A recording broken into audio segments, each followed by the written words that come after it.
Bon, ça va faire un mois que j'utilise ce Neo 2 dans toutes les conditions possibles. Il en a pris plein la courge, mais les images que j'ai ramenées m'ont vraiment surpris.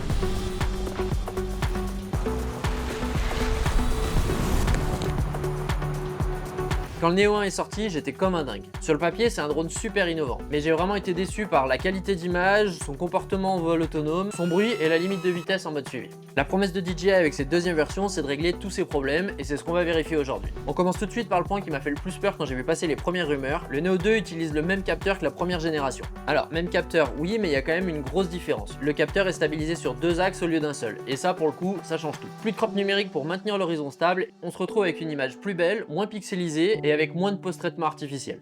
Ah, et comme pour le Neo 1, j'ai redessiné le cache directement, vu que j'ai tendance à les perdre rapidement, au moins là je peux le réimprimer dès que j'en ai besoin. Je vous laisse un lien sur ma page MakerWorld si jamais vous voulez retélécharger le fichier et l'imprimer vous-même.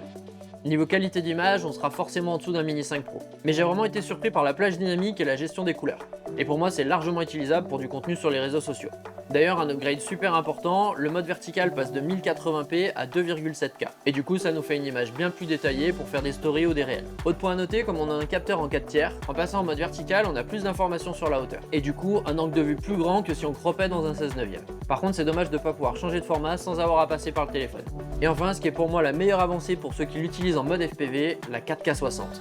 Alors, c'est pas pour faire du ralenti, mais ce qu'il faut savoir avec le système de retour FPV de DJI, c'est que la latence est directement liée au nombre de FPS d'enregistrement. C'est un peu étrange, mais cette limite technique a énormément d'importance. Perso, en 30 images secondes, je sens vraiment la latence, et pour moi, c'est quasiment inutilisable.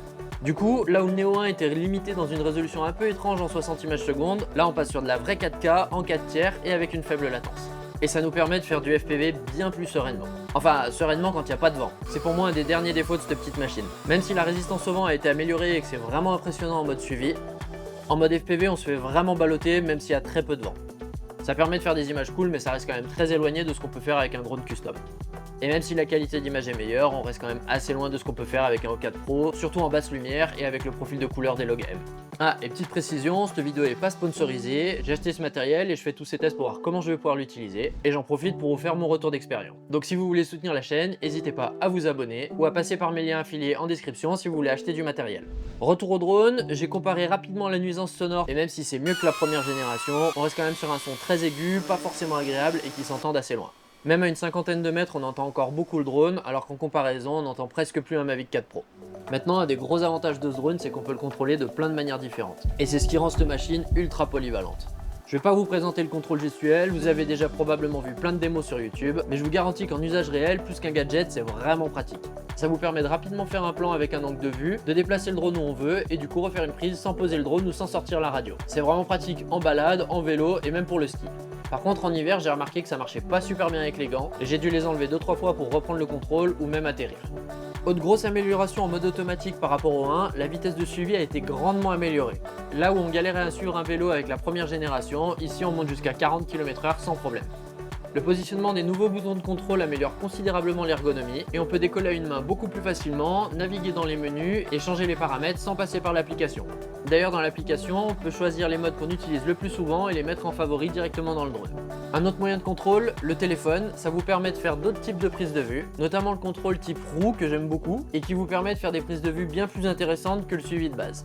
Bon, par contre, la détection d'obstacles avec ce type de suivi me semble pas incroyable, donc faudra quand même faire très attention. On a aussi la possibilité de contrôler le drone avec des joysticks virtuels directement sur l'écran. Par contre, attention, avec le téléphone, la portée annoncée est 500 mètres. Perso, j'ai perdu le signal à plusieurs reprises à 30 mètres dans la forêt et à 70 mètres en zone dégagée. Donc pour moi, le téléphone, ça dépanne, mais faudra quand même faire très attention. Même si on a un retour à la maison quand ça se déconnecte, c'est jamais rassurant de perdre la connexion avec le drone.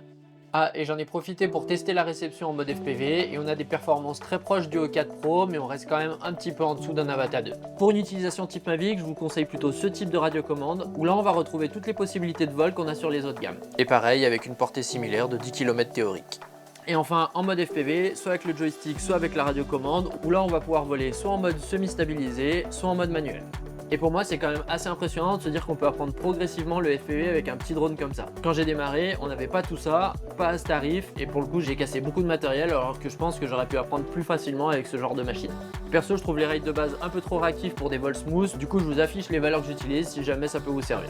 Alors forcément, on fera pas du freestyle avec ce genre de machine, quoique, mais ça permet de découvrir le FPV, de faire quelques prises de vue sympas, et surtout quand on veut pas amener tout son matériel. Ah, et autre astuce, désactiver directement l'affichage de la détection d'obstacles. C'est relativement inutile et assez perturbant d'avoir ces informations à l'écran. D'ailleurs, au niveau de la détection d'obstacles, grosse amélioration. On a un capteur lidar à l'avant et une détection 360 avec un capteur sur le dessus et un sur le dessous du drone. Alors je vous le dis tout de suite, c'est loin d'être infaillible, mais ça reste franchement impressionnant. Surtout en mode suivi de face ou même à bonne vitesse, le drone évite très bien les branches et les obstacles. Et petit truc assez impressionnant, même après une collision, le drone vous recherche, il arrive à vous retrouver et à reprendre le suivi. Mais bon, ça marche pas à tous les coups et il y a des fois où il faudra faire demi-tour et en fonction des conditions, c'est pas forcément le plus marrant.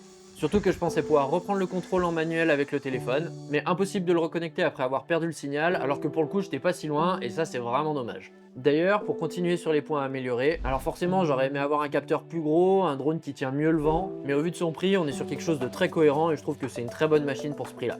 Ok, petite édite du futur, j'étais sur le point d'uploader la vidéo et ce matin le drone m'a fait une dinguerie. Alors j'aurais pu faire une vidéo dédiée en mode grosse polémique, ça aurait sûrement fait plus de vues mais c'est pas le genre de la maison. Par contre j'étais quand même obligé de vous en parler. Alors je sais pas vraiment ce qui s'est passé, mais après un décollage en mode FPV, le drone est parti droit dans les arbres. J'étais bien en mode N, donc il aurait dû rester stable, mais on voit clairement que le drone perd l'horizon et accélère tout droit. Et même si j'ai essayé de compenser et de rattraper avec la radio, rien n'y a fait. C'est la première fois que ça m'arrivait et bien sûr il a tapé en plein dans la nacelle. Depuis j'ai pas mal de messages d'erreur, la plupart du temps ça m'empêche de décoller, mais quand j'y arrive l'image tremble énormément. Du coup c'est retour en SAV pour cette petite machine. Et je vous conseille vraiment de prendre le Care Refresh. Vu le nombre de crashs que j'ai eu en un mois, même sans faire du FPV, ça me semble relativement indispensable. En soi le drone il a l'air assez solide, j'ai pris plusieurs crashs dans la forêt sans rien casser, mais là il a clairement pas kiffé.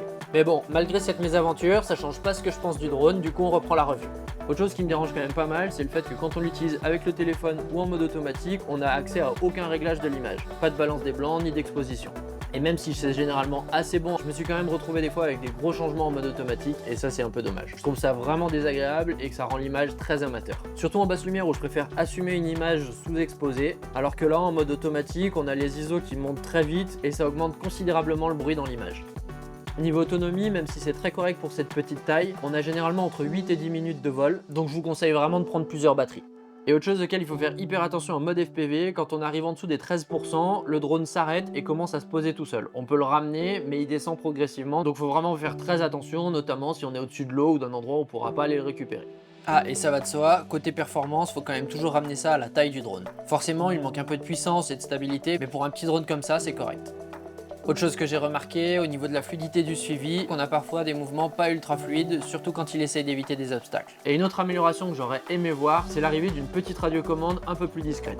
Ça fait un an qu'on voit des leaks sur ce genre de produit, mais le projet a l'air d'être abandonné et ça permettrait de se passer du téléphone quand on est en ski ou en vélo et surtout d'enlever la limitation de portée qu'on a avec le téléphone. En résumé, avec Sneo 2, DJI a corrigé tout ce qui me frustrait avec la première version. Il remplacera pas un drone FPV custom ou un Mavic, mais il va clairement m'accompagner sur pas mal de sorties où je veux faire des images rapidement et sans embarquer trop de matériel. D'ailleurs, je vous laisse aller voir cette vidéo cinématique de mes premières sorties cet hiver.